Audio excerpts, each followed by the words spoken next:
Hey everybody, welcome back to my channel, or a big hello and welcome if you are new. My name is Grace, aka Ms. Paperlover. I have something just a smidgy bit different for you in this video. I'm going to be decorating the front and the insides of this planner in a sort of junk journal-y fashion to make it look a bit more like my kind of thing, my kind of vibe, in the hopes that it will encourage me to actually use it regularly. The planner that I'm using, in case you are interested, is one of the Filofax 2024 notebook style planners.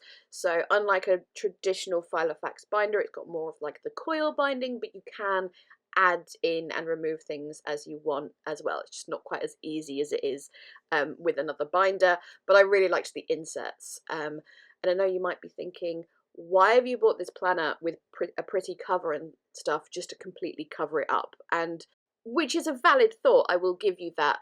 And I'll go more into the more precise details as to why I'm doing it later on, but I bought it for what's on the inside of it rather than on the outside of it. And you might also be thinking, Grace, it's February. The year started like 6-ish weeks ago. Why are you starting a planner now? And all I can say to that is, hello, I'm a disorganized mess of a human being. Nice to meet you. It's kind of crazy to think that once upon a time this channel used to be a planner channel, or at least a majority of planner content, and now it's, yeah, very much not. So do not worry, or do not get hopeful, whichever way you're leaning. I am not planning on restarting actual planner content. I'm sharing this because it's more to do with the craftiness of what I'm doing and the decorating and that kind of thing. So for these inside covers, I haven't done anything too complicated. These are just some pretty papers from AB Studio, which I have cut to size and stuck in, and I'm going around the edges of things with Distress Oxide in tea dye and Vintage Photo. And as you probably saw, I'm also adding that to the actual cover of the planner as well, not just the edges of the paper. So very, very simple on the inside covers. On the actual cover itself here, I am firstly adding some double-sided tape to the gaps between these rings so I can add washi tape there. The reason I add double-sided tape first is washi does have a tendency to become unstuck after a time, especially if it's going to be used and constantly opened and closed a lot, so that is to encourage them to stay in place. And also, where there's not going to be washi, I have used a blending brush and some more of the Vintage Photo to go over those little spaces as well. Now, the entire cover, after it's decorated, is going to be covered as well. So you might think, you know, if you do all this and then you've got a notebook that you're throwing around, how are the stickers and whatnot going to stay in place? I'm going to cover them. It's fine. I have a plan. Oh, that was a slight pun there. Didn't intend that. So the covers I'm going to decorate with some really basic, simple junk journal style collage. So old book pages and papers. There's some of my handmade paper there, some craft paper, music paper, all the lovely things that we love, and completely cover those covers. Couldn't think of another word to use there. I was a little torn about the elastic, I can't think of the word, thing to close, keep the planner closed, because the way it is, it would have been really hard to go around it. And then, as I said, I'm going to cover all of this to protect it, so I did have to make the decision to cut it off. That I didn't love doing that, but I really didn't have much of a choice. So the reason I ended up with this planner was, so for years and years and years I've used binders like Filofax and other brands and put inserts in, but then I'm not using them. I love them, I love the look of them, but I'm not using them, and I really wanted to do something different this year, just change up things to see if that would work. So originally I was just going to get a sort of like a simple, you know, book planner, just one of those simple ones. But I could not find one that had good enough quality paper, because I am a paper snob, and one where I liked the layout. There were lots of them that had, you know, all those extra pages you get, like, this is a page for my goals and dreams, and I have nothing against that, but I did not want that for myself. And then the other problem I found, and this really, really annoys me, is split weekends. So, you know, you have your layout of the planner, like a weekly layout, and you Monday, Tuesday, Thursday, and then Saturday and Sunday are the half size of the other days of the week, and that just annoys me so much, like really annoys me. So there are a lot of planners out there that have that, so I needed to find one that did not have that. So after a long time of searching and still not finding that ultimate ideal thing, I thought, right, fine, I'll just buy Filofax inserts and go back to the binder system. It can't be, I'll make it work. But then the inserts I wanted, they didn't have in stock anywhere. They have this more modern layout style, which I really like, but were they in stock? No, nowhere, couldn't find them. And then I came across this sort of all-in-one Filofax planner, which had all the inserts I wanted, plus some extra things, plus notepaper, and the cost of the entire planner with the cover and inserts was less than it would have been had I bought the inserts separately. So again, if you're funny about me covering up the pretty cover, like, why did you pay for it when you're covering up? Didn't really pay for it in a way, because as I said, it's worked out cheaper. Then, of course, I was completely decided on one of these, and they were completely out of stock almost everywhere until I found one on Amazon. So, yay! So they were out of stock on the Filofax website. If they're back in stock, I will link if you are interested. If they're still available on Amazon, I will link if you are interested. But as I said, I managed to get like the last one of 3 or something. It's the wrong time of year, obviously, to be buying planners like 6 weeks into the year, but meh. So now my collage base is done on the covers. Where there's like little awkward gaps between the collage, I use washi tape to fill those up, and now I'm going to add the actual sort of decoration part of it. And one of the things I really wanted to do was include some of my own stickers and my own products, because I am horrendous at remembering to use my own products. So that's partly what I'm doing on the covers as well. I'm also including one of my absolute favourite sticker collections that I've made, which is my vintage stationery one. It's one of those ones where I love it so much, but it hasn't done that well in the shop. But oh well, I'll get over it because I love it. So even if only I ever use it, that's fine. So the pen and some other bits I use are from the vintage stationery collection, and then I'm also using some of my Regency ladies. And with the sticker flakes that I make, they are double cut. So you know when you have like these individual sticker flakes that can be really hard to get the backing off, so I double cut mine so it's almost like a miniature sticker sheet, so it's really easy to peel off. But it also means I like doing this thing where I take a pencil, like a Stabilo all pencil, and go around, and the cut kind of catches the colour of the pencil. I don't know if I'm explaining that very well. Hopefully I am, but I really like the effect of that. So I do that with pretty much every sticker flake that I put down. And then as well as those own stickers, like my own design stickers, I'm adding some from my own personal stash, and then some from my shop stock, which are like the stickers that get included in the journal kits and things. I mean, not that I'm taking from my own shop stock. No, don't tell the person who does my accounts. Oh no, wait, that's me. Yeah. To be fair, most of the stuff I take from shop stock is stuff that is broken or damaged in some way and I can't sell it, so yeah, that's fine. So this little inkwell and quill are from Vintage Stationery. Again, these papers that I'm putting down, I don't know, they're from my own personal stash. I couldn't tell you where they're from, but I am making cute little collage clusters of just some of my favourite things. I had to decorate this in a way that I wouldn't get fed up with it, seeing it every day. I know that sounds a bit mad, but there are some styles and things that I really, really like, but I don't think I'd want to see it every single day. Like really colourful, bright, art journal-y. Like I love those things, but I don't want to see it every day. I hope that doesn't offend anyone. Like I'm not trying to like hate on anyone's style or anything. I love most things, but this is the style I want to see every day. This slightly more neutral and calm feeling. I really hope I've explained that in a way that doesn't annoy anyone. Anyway, I did want to add 2024 to the cover, but I didn't want it too bold and in your face, so I'm using these Tim Holtz alpha and number stickers. I've had these for a very long time. I don't even know what they're called now, and I wanted to use the black and gold ones, but for some reason I had cut off the numbers on those sheets. I must have given them to someone for some reason. I don't know. I have no memory of this, showing you how long I've had them for. And then also doing a faux stitched border as well.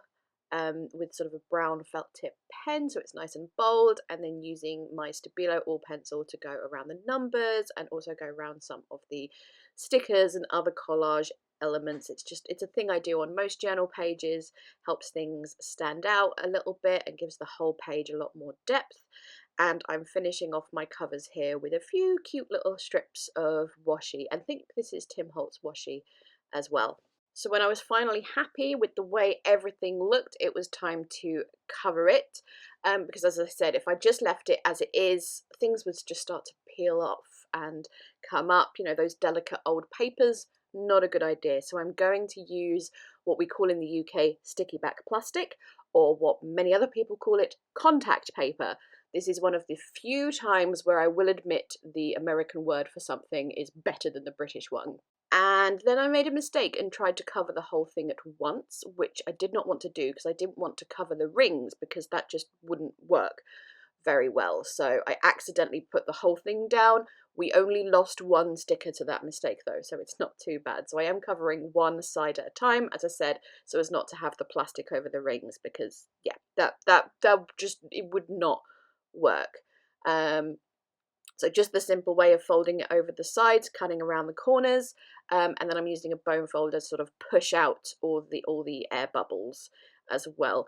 On camera, it looks like there's more air bubbles than there are. I think the light just really, really picks up every little anything that's going on with the plastic covers.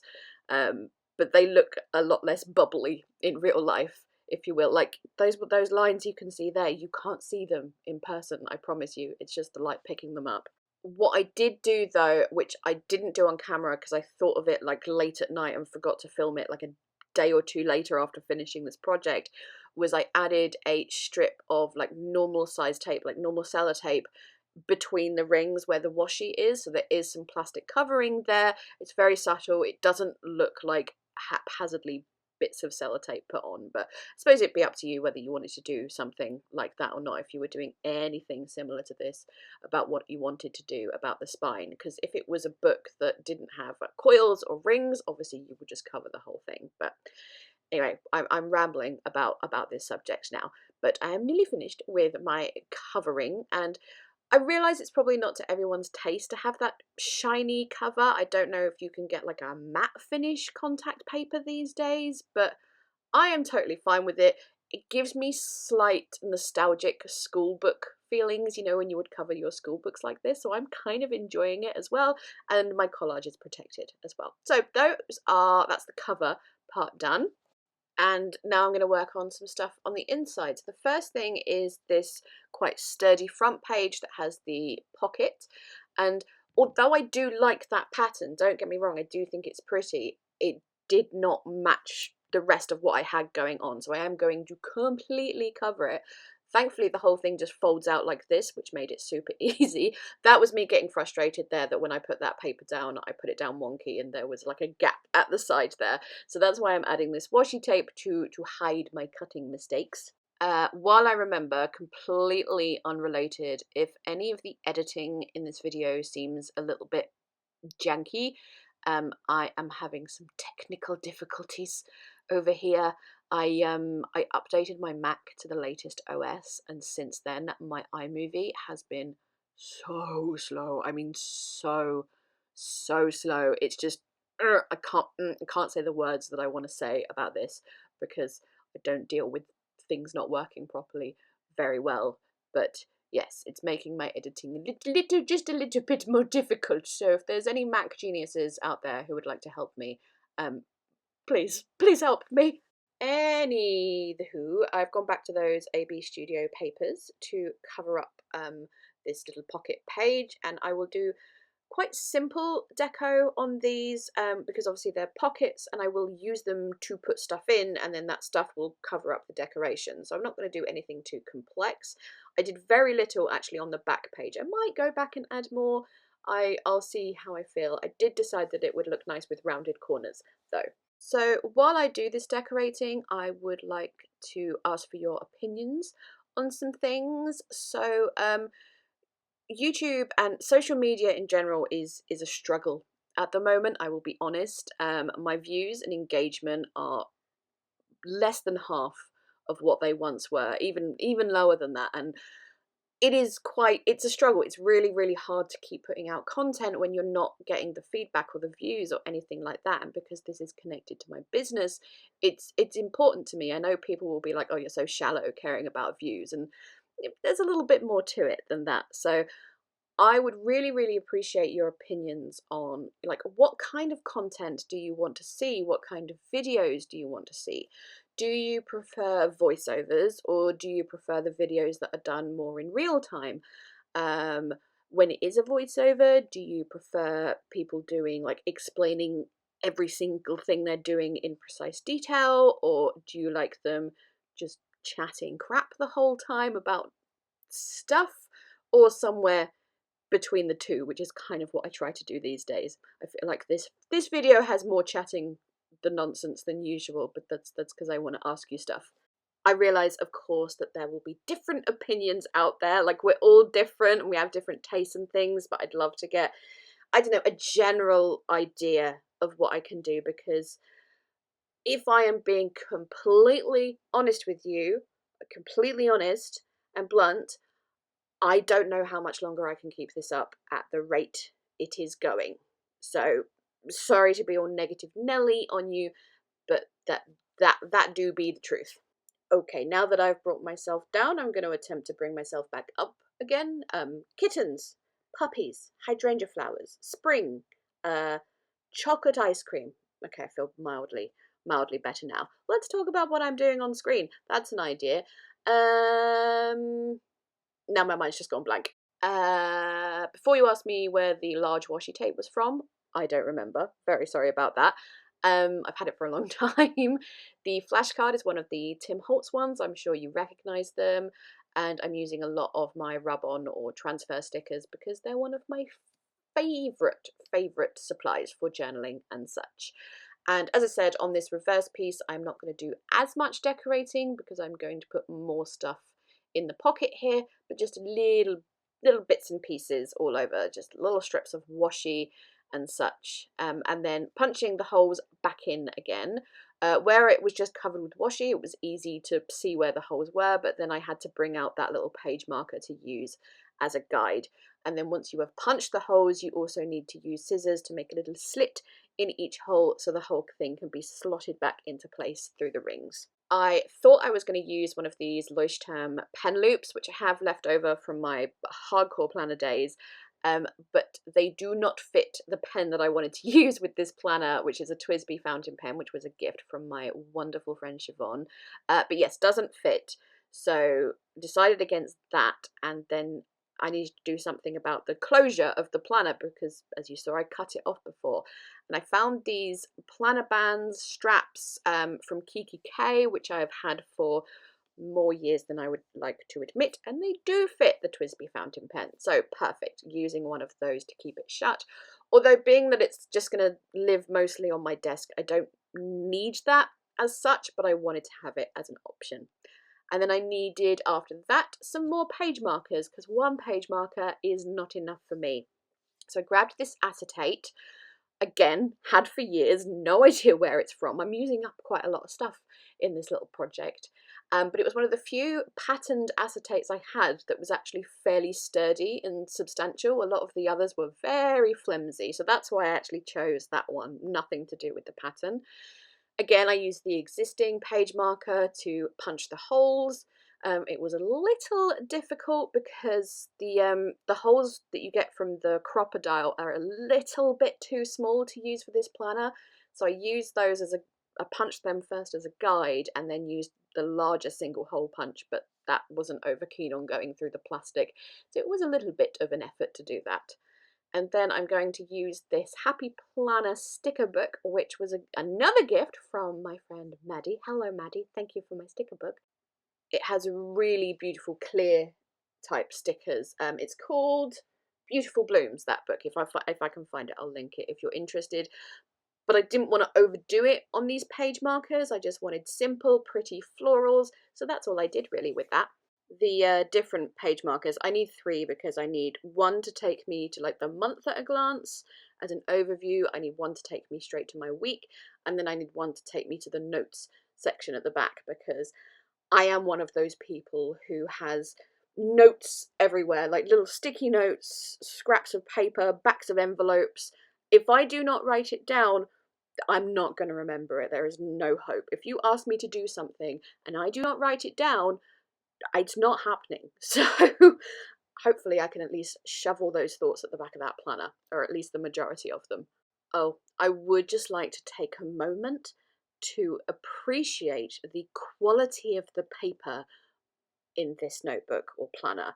The newer style Filofax inserts, the paper quality, if you are a paper snob like I am, then it's just, oh, they're so smooth and they work beautifully with fountain pens and such nice paper. If you're not a paper snob, then I'm talking absolute nonsense to you, but if you know, you know. I am also bringing in these super cute paper clips to add to my page markers. I have had these for longer than I would like to confess, still in the packaging unused, but I did just check and the shop is still there. It is Duchess Gems on Etsy. I will add a link if you are interested. So adding a few cute little bits and pieces to the pockets, just some stencils and a little portable ruler I like to use, and little dot stickers and some sticky notes. These pages that say big plans and just sort of have a list for each month, I like to use these to track everybody's birthday for the year, hence the birthday washi and the bright colours with the Tombow markers that I nearly messed up there. You see what I did? Nearly did an extra blue. And then the final thing I'm going to do is you get a page like this for every month that says hello month, and on the left side is like a general month to do, and then the other is just a plain dot grid. And I thought I would decorate each one of these pages. And even though I didn't actually use the month of January in my planner, I would not cope with 11 months out of the year having a decorated page and not the January one, so I'm doing it anyway, but really simple decoration, like nothing complicated whatsoever, using bits and pieces, scraps from my desk, some of my own stickers, some stuff from my shop. So February I'm adding daffodils because, well, the daffodils start to come out in February, but it's also my mum's birthday in February and daffodils are her favourite flower. So I'm adding those. Those daffodils are from my Spring Florals collection. We'll link if you're interested.